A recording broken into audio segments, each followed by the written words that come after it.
Magandang araw mga ka-channel, bagong araw na naman, bagong content na naman po tayo. And for today's video, may nagbigay po sa atin ng manok galing sa farm. So yun po ang ating lulutuin ngayon.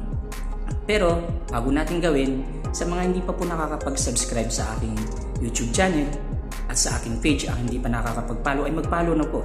Like and share na rin po para lagi kang updated sa mga bagong videos natin. And let's go guys, umpisa na natin. At ito na nga po ang ating manok. Hindi na po namin ipinakita yan kung paano namin kinatayan. Mahirap na, baka mabantayo. So ayan, nililinisan na po yan. 2 piraso po yan. Nililinis na po ng ating kasama.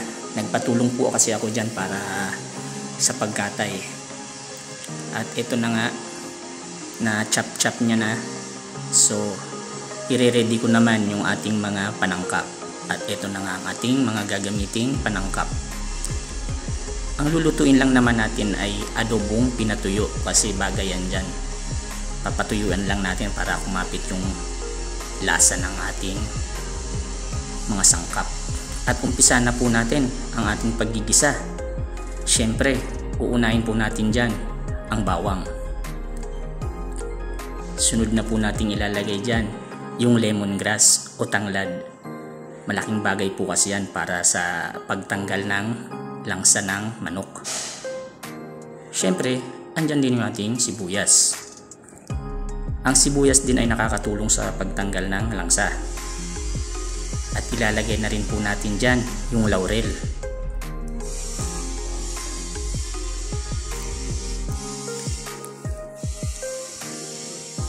Sunod, ilagay na rin po natin dyan yung ating manok. Para masangkot siya na rin po siya. Para kumapit na rin po yung aroma ng ating mga ginisang sangkap.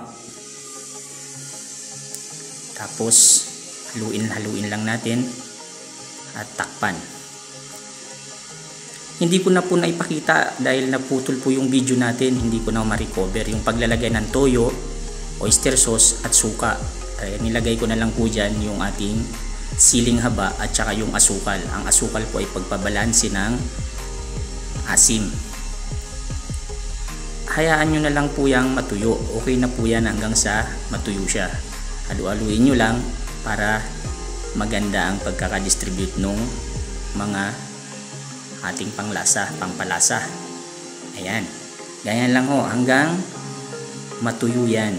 Tapos pwede na po yan haunin. Okay na po yan. At ito na nga. Pwede na siya. Ito na. Ating pinatulong adobong manok.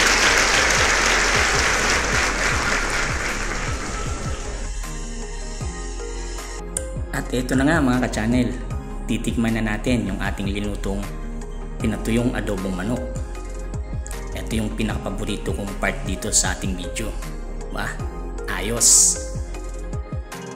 At ito nga rin po pala yung tumulong sa atin sa pagkakatay kanina, ang aking kaibigan. Pinasyalan niya ako dito. Happy Father's Day po sa lahat, kaya pumasyal sa akin yan. Alam nyo na kung anong mangyayari mamaya. Dahil nakaluto po tayo ng isa ring masarap na pangulam at pangpulutan. Tamang-tama po yan. Dahil Father's Day ngayon, kaya kahit paano magbabanding muna saglit. Okay na po. Maraming salamat po sa inyo.